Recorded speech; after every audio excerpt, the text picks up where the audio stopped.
Welcome to the Voices of Valor podcast, where we celebrate pioneering women reshaping businesses and leadership. I'm Nada Khaddash Sobah, the director of the Center for Women in Business at the Suliman Olayan School of Business at the American University of Beirut. In each episode, we bring you inspiring stories of women driving change, uplifting communities, and making a lasting impact. In celebration of, OSB's 125th anniversary, we will feature distinguished alumni of OSB and AUB. Today, we are honored to welcome Dr. Manal Abdelsamad, a trailblazer in governance, public policy, taxation, and leadership. With a career spanning high stakes policy making, crisis management, and institutional reform, she has broken barriers and led transformative change across sectors. Currently, Dr. Manal serves as a senior public policy advisor in the GCC, primarily in Riyadh, where she is engaged in strategic policy design, governance, and fiscal reform initiatives.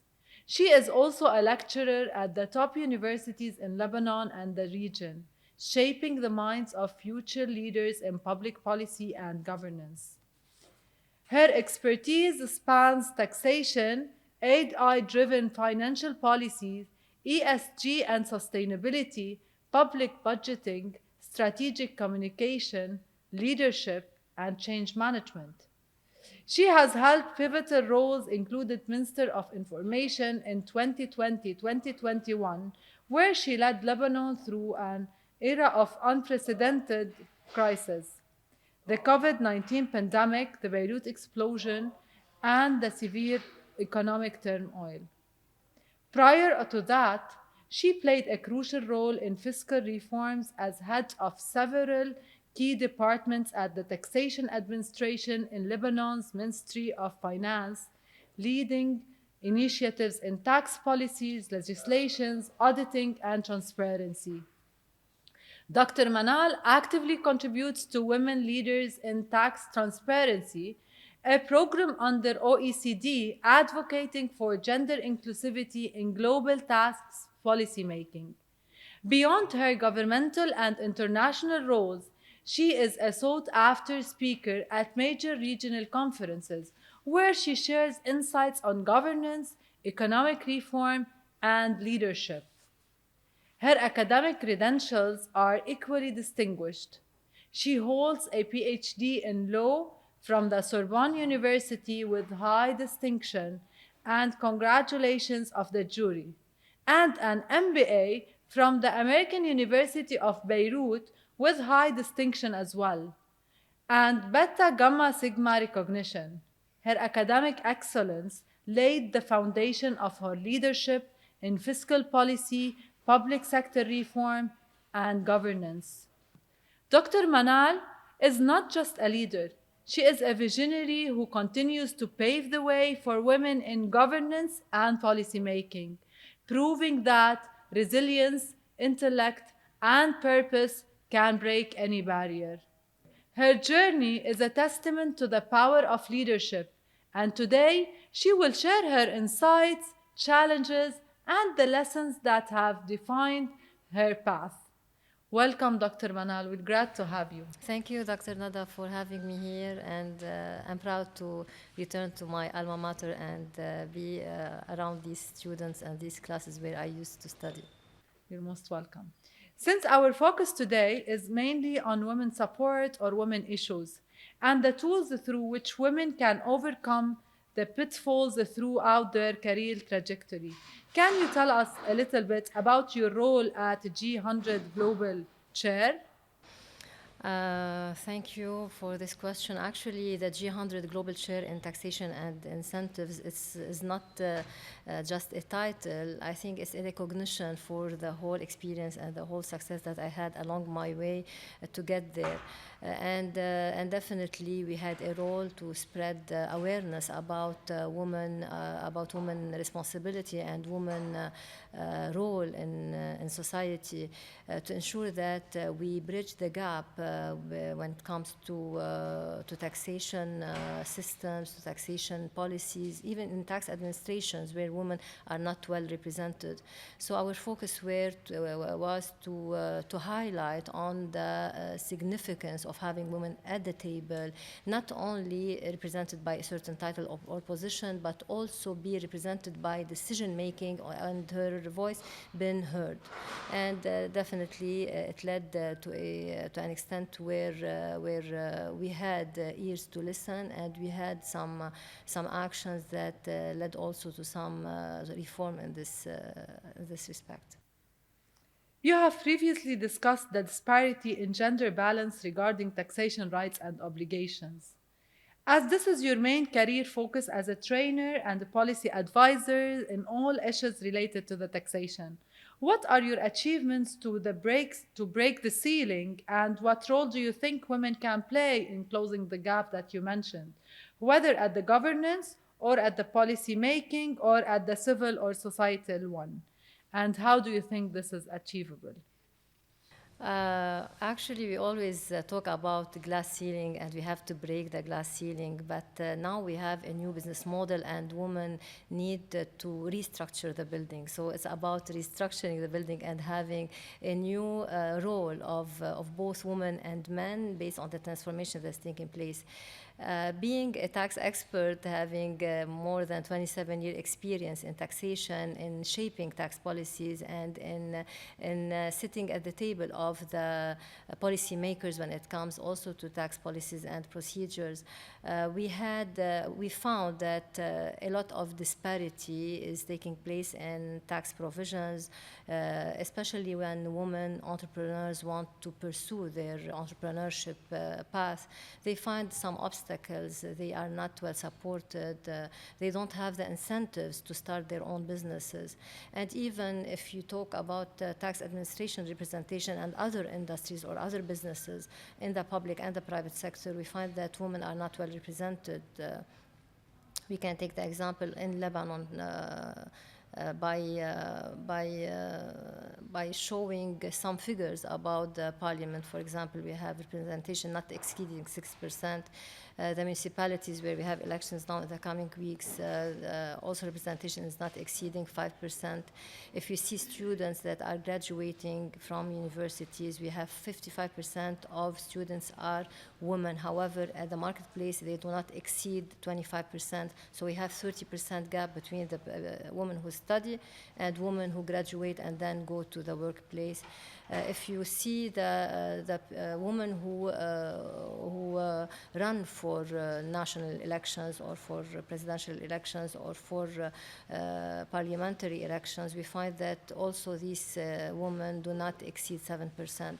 So this shows that women are still underrepresented, and we always tried from one side to work on regulations and legislations to give women the right or the quota to be represented, and from the other side we have to bring awareness to these women, because most of the time it's because of lack of confidence more than lack of competence. So we need to show women and to lead women that you are competent, that you can lead, that you can challenge the norms, you can change, you can be well representing your society if you believe in yourself, if you believe in your capacity, and if you believe on your capabilities. And definitely once we have the regulations and we have women who are ready to lead the way, we are halfway there. You have gone through so many notable milestones in your career as a governance advisor and policymaker, with many significant shifts in titles and positions as well. While many of these may be upgrades and towards better opportunities, what is noteworthy the moment in your career in which you faced a hurdle that you viewed as a setback at the time, but now realize was an opportunity for you? How did this moment impact your career path? As you said, I had faced a lot of challenges during my career, either in the private or the public sector, and mainly in the public sector because the major part of my experience is in the public sector. But I believe that the most difficult decision that I took, or one of the most difficult decisions, is to resign, to step down from the government. It was just after the Beirut port explosion, and when I found that already the system is not transparent enough to show people how the Beirut port explosion has taken place, what were the reasons, what were the causes of the explosion. So I didn't want to lose any of my integrity. I didn't want that people lose any of their trust towards me. I want to be responsible enough, and this is why I decided to step down and to resign from the government. It wasn't an easy decision, but later on, this decision opened the floor for better opportunities, because people, they felt the integrity that I have and the trust that I showed. And by that time, I got a lot of appreciation from local and regional people and policymakers, and this is where I had a lot of opportunities in the region due to this decision and due to this integrity.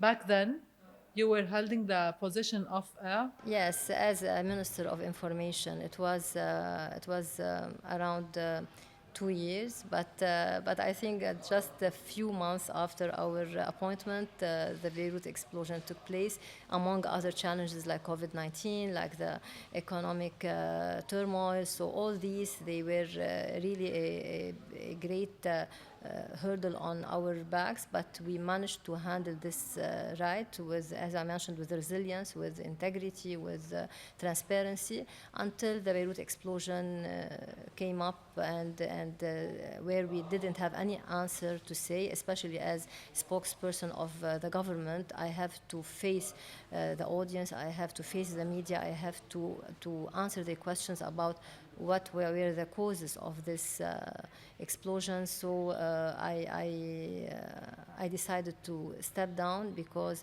we didn't have an answer, and I don't want to lie or to hide any information I have. Your area of expertise and scope of work has become more on a regional level, with activities in different current countries, such as Saudi Arabia, as we mentioned. Tell us about your journey and the main pit stops for this move. What was the motive for this change that you've done? And do you believe that this is a sound trajectory for women in the path of policymaking? What the GCC and the region are witnessing, specifically Saudi Arabia and the UAE, is phenomenal. And if you see, the transformation is in different industries, not only in AI, in education, in healthcare. You can find they are caring about environmental issues, ESG, etc. And women also, they are playing a major role in the GCC, also in Saudi Arabia specifically. They set a vision, the Vision 2030, and under this vision, they aimed at having 30% of women represented at workplace in 2030. However, they managed to reach this target earlier, much earlier. It's in 2020, and now women, they are shaping the future of the economy, shaping the future of businesses, and now they are at the table on equal footing, and they are playing a major role in the kingdom, and same applies to the UAE, where women also are represented 50-50. What I can say is definitely it's inspiring, it's motivational, and I wanted also to be engaged in such a transformational story. And when I was headhunted to also to play an executive role in Saudi Arabia, I wasn't hesitant at all, because I knew we can play a major role. We can engage in shaping the future of the region with these developments and with these transformation that is taking place at different industries, including definitely reform and taxation and economic policies. And this is how it started. And now I believe that for all young ladies and for all women who want to pursue their career, they are not limited only to their country territories or country boundaries. They should look for their where they have opportunities or seize opportunities, even if they are abroad, because I think the sky is the limit, and everywhere we can contribute, and everywhere we can definitely play a major role in the development agenda. You are always working on evolving and growing your resume, which is already very rich, in the aim of widening your area of expertise. A few months ago, you completed a diploma in generative AI, which further empowers your career as a tax advisor. What is the goal behind such initiatives you take, and why is this something you continuously strive for throughout your career? Also, I want to add not only generative AI certificate, also I got the PMP certificate, Project Management Professional from PMI, because I always believe that learning has no limits, that we are always the students of life students, and that we should keep learning lifetime, because I believe in continuous education. I believe that things are changing, especially during our graduation. So everything is changing, everything is evolving.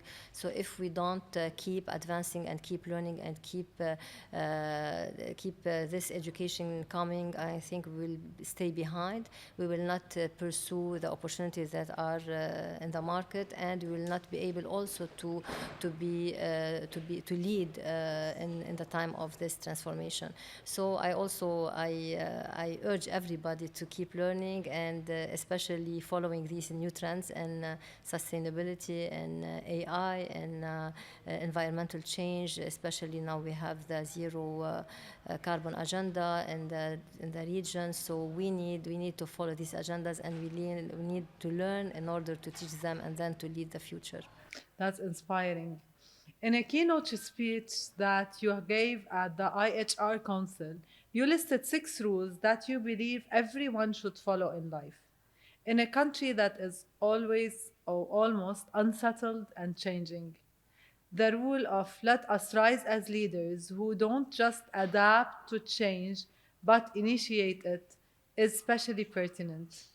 What is a moment in your career that you initiated change as a leader in light of the tremendous challenges you faced in your role, mainly as a government employee or as the minister? Mm-hmm.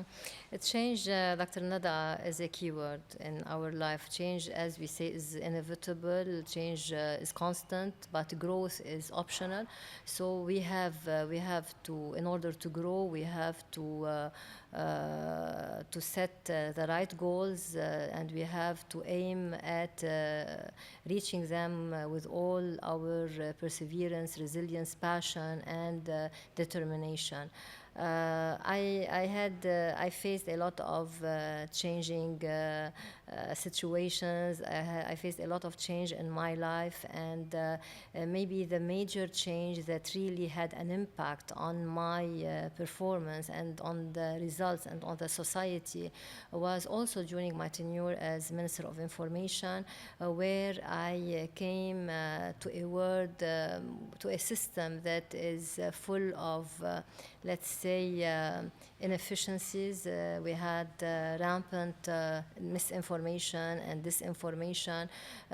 People are not aware of their rights, are not aware of what's going in the government or what are the decisions that are taken, because to hold the government accountable, we need to know what they are doing and how they are spending our taxes, how they are spending the budget.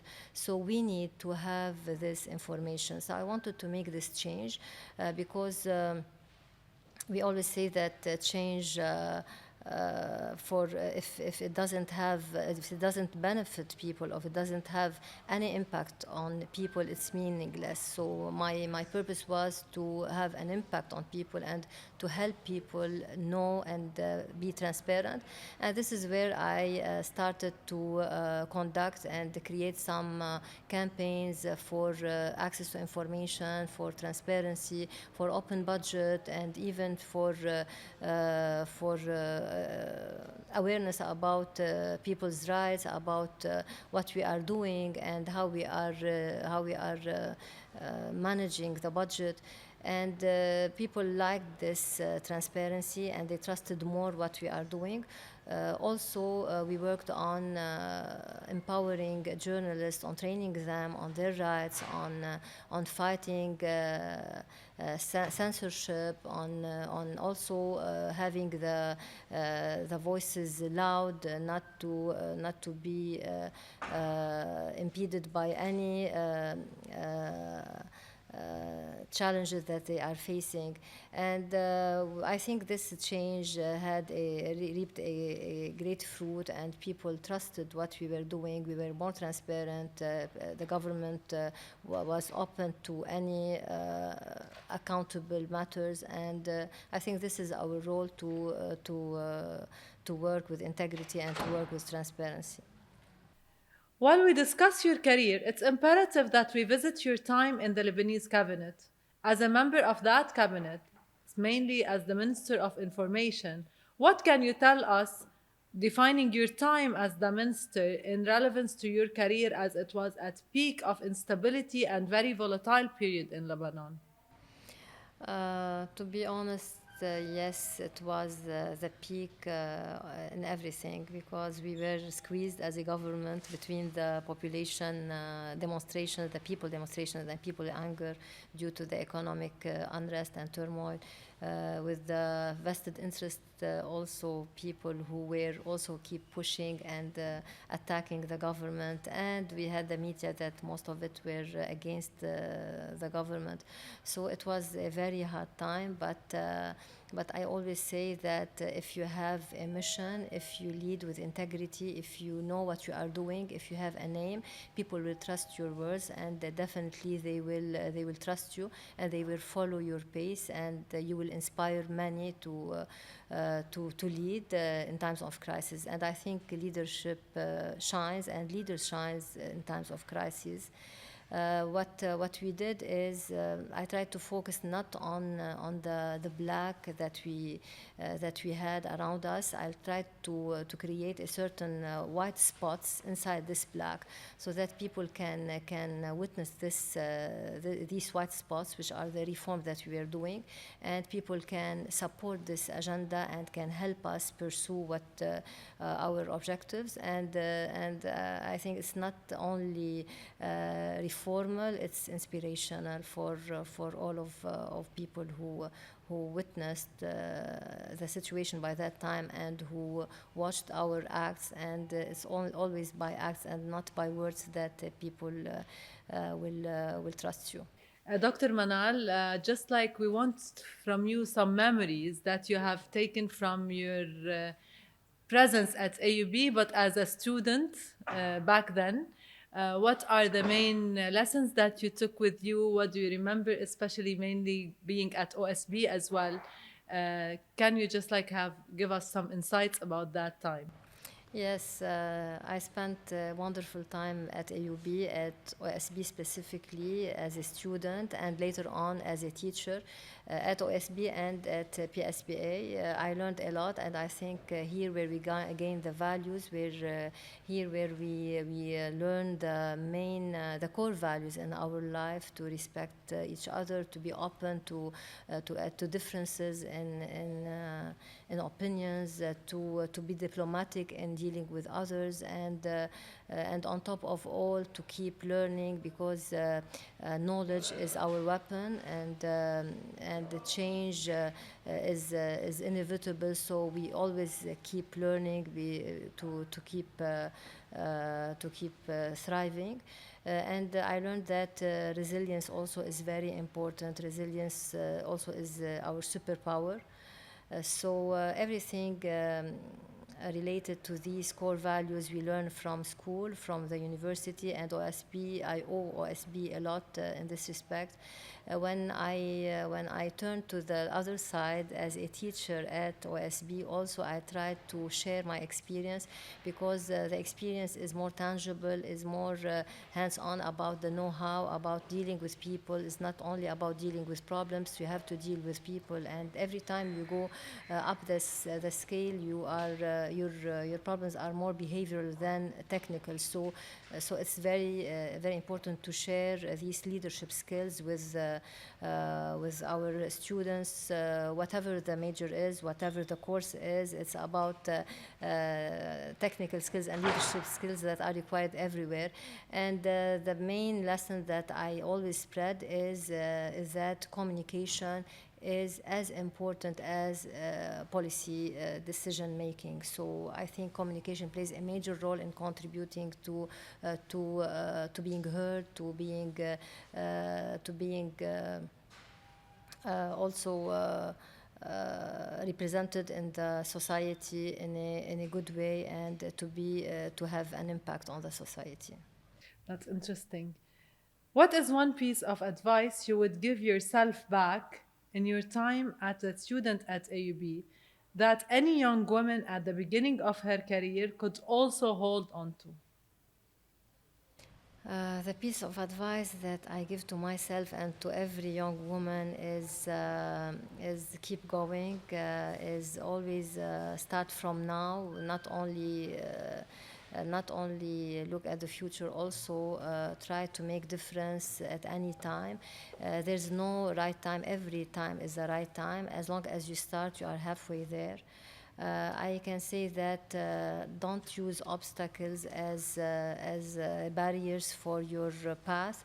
Use them to step down, or as a stepping point for achieving your goals. And I think it's better to aim growth, because when we grow, we definitely realize our goals, and we lead and we achieve. However, if we limit ourselves to only goals without having the purpose of growing, I don't think we will aim at something big. And finally, I say that life is open for everybody. We have opportunities for everybody. And nobody will take the place of anybody else, and everyone has their own portion in life and in business. So I think we have to go and follow our dreams, and we have to turn these dreams into action and into reality. Thank you for tuning in this episode of Voices of Valor. It was truly inspiring, and we have taken lots of lessons out of this. Thank you, Dr. Manal. Dr. Manal Abdelsamad has shared her remarkable insights, and we hope her journey has inspired you as much as it has inspired us. The women we highlight in this podcast embody courage, resilience, and leadership, redefining the future of business and beyond. Through their stories, we aim to remind you of the transformative power of determination, collaboration, and positive action. Join us next time for more empowering conversations with women driving meaningful change. Until then, continue to amplify your own voice of valor.